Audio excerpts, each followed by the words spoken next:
Crash, chapters 19 through 22. Page 66.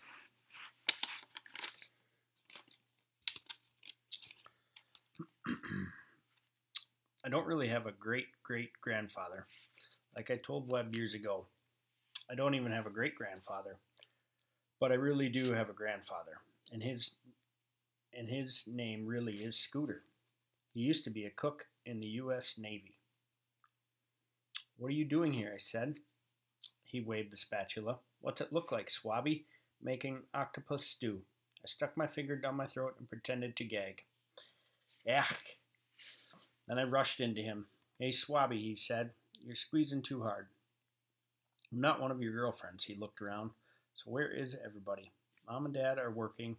I don't know where Abby is." I remembered the suitcase. "You're staying, right?" "If you haven't sold my old bed." "How long?"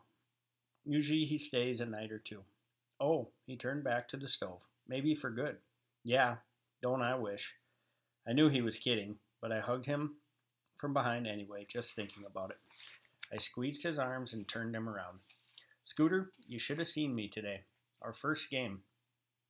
I scored 6 TDs. 6. They said it's the record for a single game."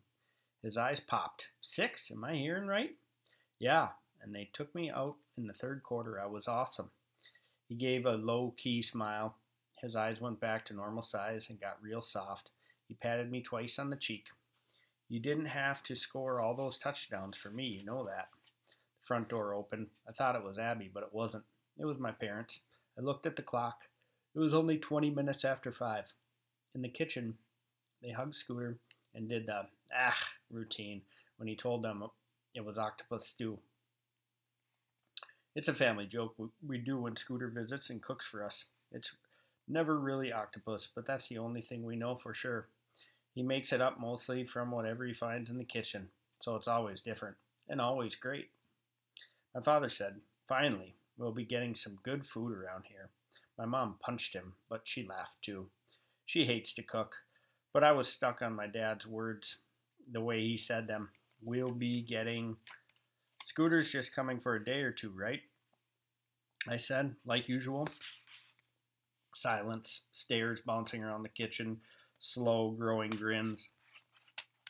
"Don't you listen, Swabby. I told you once. Maybe for good." I must have looked pretty funny because everybody took one peek at me and burst out laughing. I cheered. "All right." Abby phoned and said she was at a friend's and would be home soon. Scooter said, "Not soon enough. The 8-arm stew is ready. Everybody sit." My mother pinched her nose and pointed. "Not till you get that out of here." I ran my football bag upstairs. The 8-arm stew didn't look too good, but taste was something else. "This is scrumptious," my mother said with her mouth full. "What's in it?" "Chef's secret," said Scooter. "He never tells what's in it till we've eaten." I wasn't interested in what was in the stew. I looked at everyone. "So Scooter's moving in. He's not going to leave, ever." "Is that it?" My dad nodded. "That's it, if he can stand you two." My mom turned to Scooter. "I waited till we got you here to tell you this. Dear Abby is now a vegetarian." Scooter winced and blessed himself. He's not a Catholic, but he does it when he feels unsafe. "Since when?" he said, as if he were saying, "When did she die?" "Been going on several weeks now." "Does she count fish as meat?" "She counts anything that has a face." Scooter nodded slowly. "I guess that includes mice, then." My mother stared at him. He was grinning and licking her plate of stew. Her eyes bulged. She squawked. She jerked around to look into the kitchen. The trap was still there, a little glob of peanut butter as bait. Scooter chewed yummingly on a forkful of stew. "I always like to make use of a local livestock." My mother wagged her fork at him. "I wouldn't put it past you. I really would not." We all laughed. "Anyway," my mom said, "it would take more than eating a mouse to spoil this day for me." "How's that?" I said. She sipped her coffee. "Well, you know about that new mall that's coming? And you know my company is the real estate agent for it?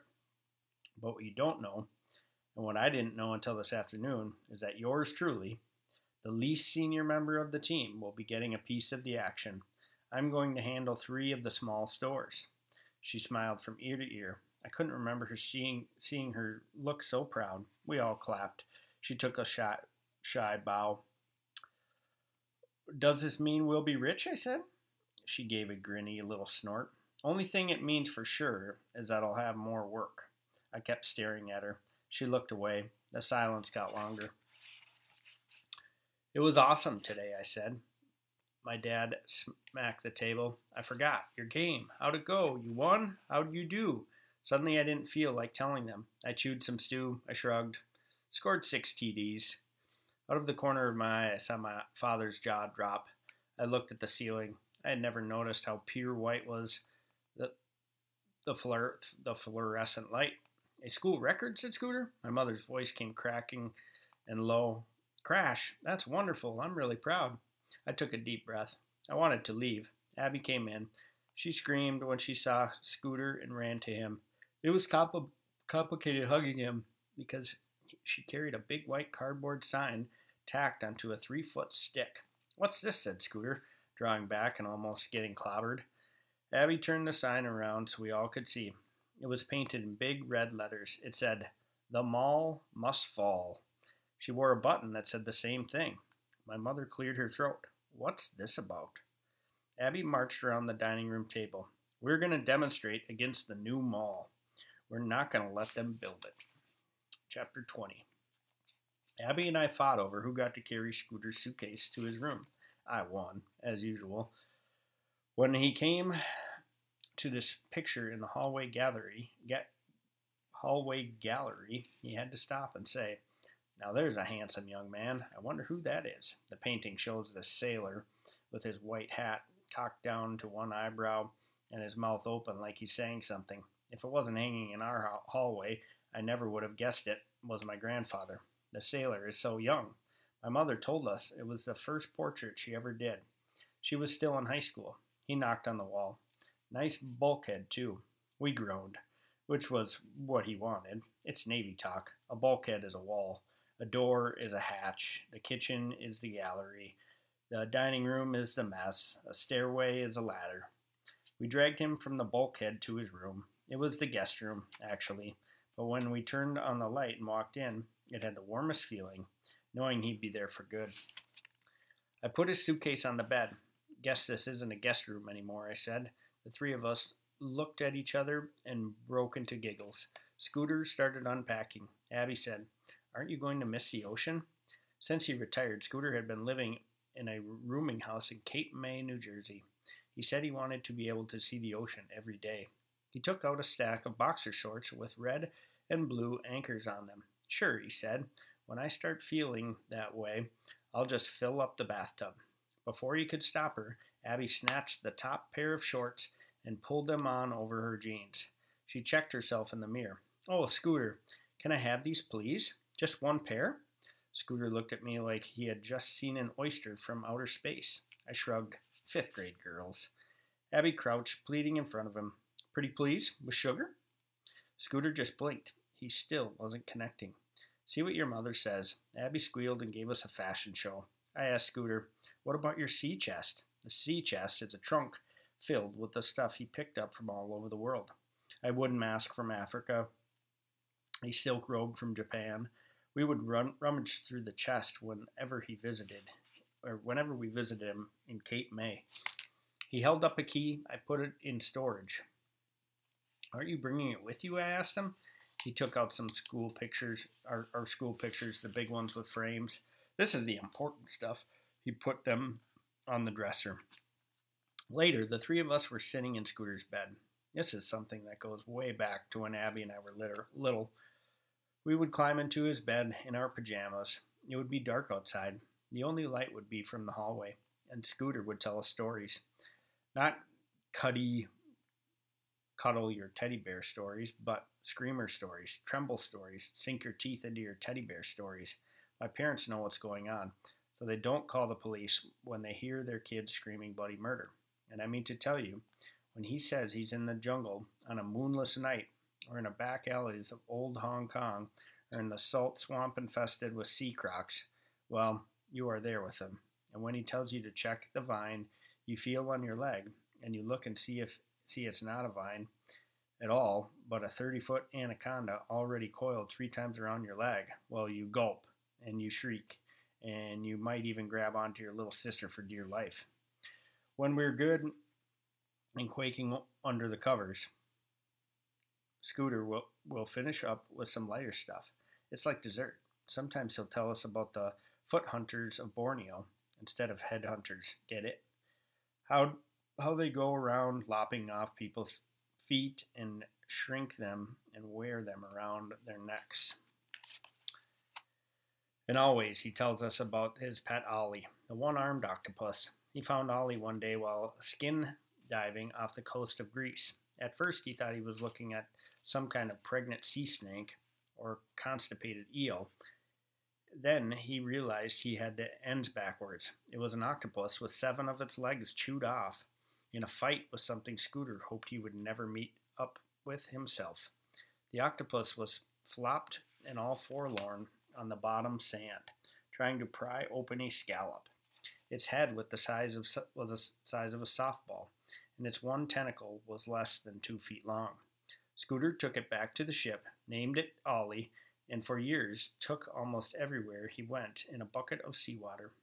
This time, Scooter told us about the day they worked in a carnival sideshow with Ollie as the world's biggest sea worm. When Scooter finished, he just sat there, soaking up the good times. Abby piped, "We can do this every night now, forever."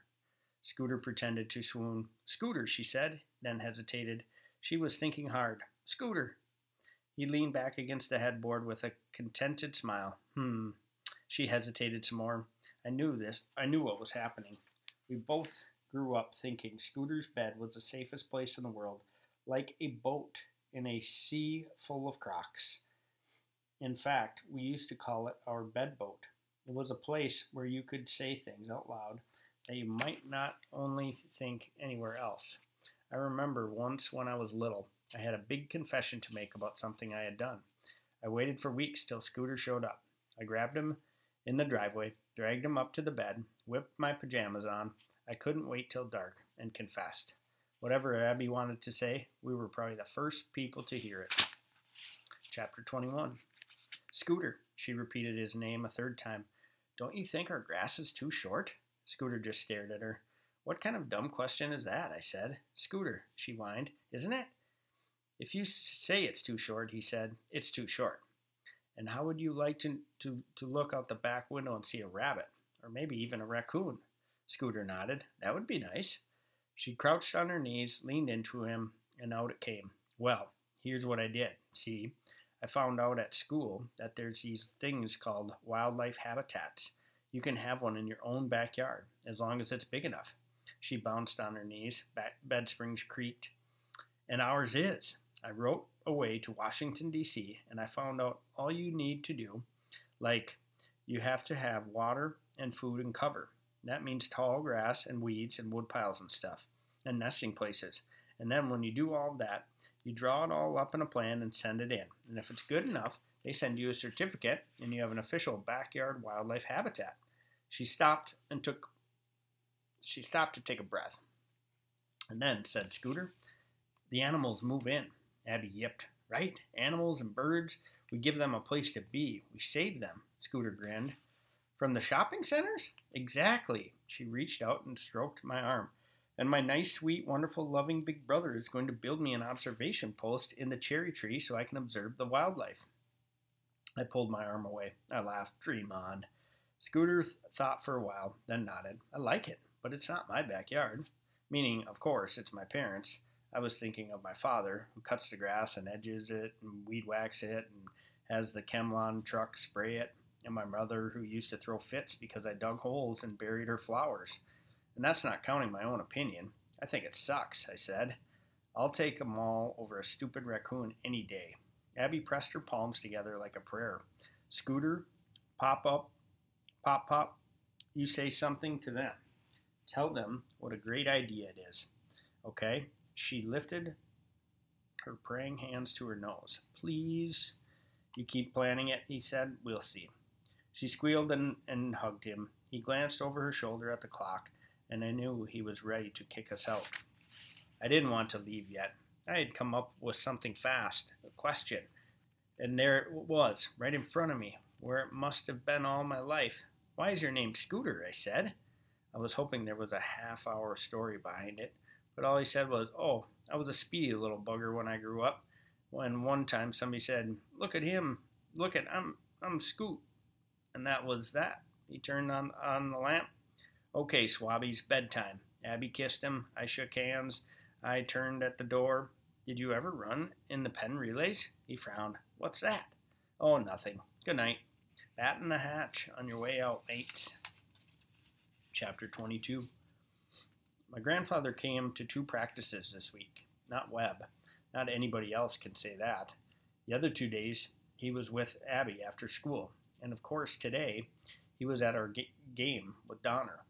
They were a lot better than Hillside East. They beat us 27-19. I figured it served the coach right for making me sit out the first quarter. Once I got in, I scored all 3 of our TDs. After each one, I pointed to Scooter in the stands and said to myself, "Take that, Webbs."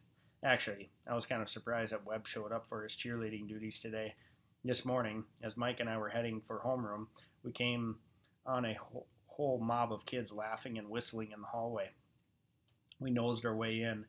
The target was somebody's locker, and you didn't have to be a genius to figure out whose. Taped onto the door was a sign saying, "Sissy Boom Bah," and hanging from the clamp of the padlock was a lacy black bra. Mike laughed. "Looks like the whole school's taken over our job for us." I didn't really care. My mind wasn't on Webb today. It wasn't even really on the game with Donner. What it was on was the school dance tonight and Jane Forbes. I hoped she would be there, and she was. We've been in school over a month now, and she hasn't said 2 words to me. When I asked her a question, she nods or grunts or pretends she doesn't hear. When I wave and say hi in the hallway, she walks by with her nose in the air, and every time she does it, I get a little madder. And I like her a little more. Is that crazy or what? I walked to the dance with Mike. He kept smirking at me. "You love her?" "Yeah, right." I said, "If you spell love hate, you love her. If she was a guy, I would have clubbed her a long time ago." His smirk doubles, and he gets into my face and says almost in a whisper, "But she ain't a guy." I cruised the sidelines of the dance floor with DeLuca and Brill and some other footballers. I knew I was looking good. I wore my new shirt for the first time. My mother had taken the price tag off, but I saw a shirt just like it at the mall. It's worth about 10 pan pizzas. Speaking of looks, the girls. It was funny. I mean, we had just seen them in class a couple hours before, but now the cafeteria was a dance floor, and they weren't girl students anymore. They were girls, pure chicks. Jane Forbes was something else. She was like another species. She left the other girls so far behind. She came in with some friends she had made since school started. She was dressed pretty much the same at school, which didn't surprise me. She's not the fancy type. She was too far away, and the lights were too dim for me to see her face good. But I knew there wouldn't be much makeup. Her hair seemed a little different. Mike poked me. "There she is." I pretended to look around. Who do you think?" I couldn't stand that grin of his. Just to show him, I turned, reached out, and without really looking, tapped the nearest female and said, "Want to dance?" Mistake. I was looking down into the face and hardly came up to my armpit. She had a big white floppy bow in her hair. She was surrounded by 3 other tiny tots, all with big floppy bows. She had to be in 6th grade, but she had the body of a 3rd grader and the face of a drunken grandmother. She had on enough makeup for 10 clowns. She must have put it on in the dark after her mother dropped her off. A splotch of rouge was so thick on one cheek it looked like a 3rd eye, and her lipstick was smeared so bad it looked like she had 4 lips. The 3 eyes gawked up at me like I was something in a zoo. Both mouths open and said, "Huh?" Behind me, the guys were squeak in with held-in laughter. Somebody was nudging me closer to the girl. I was getting mad at them, at the girl. Never mind, I said, but at the same time, and louder, Mike butted in. He said, "Do you want to dance?" I cranked up a grin while I ran my elbow back into my best friend's chest.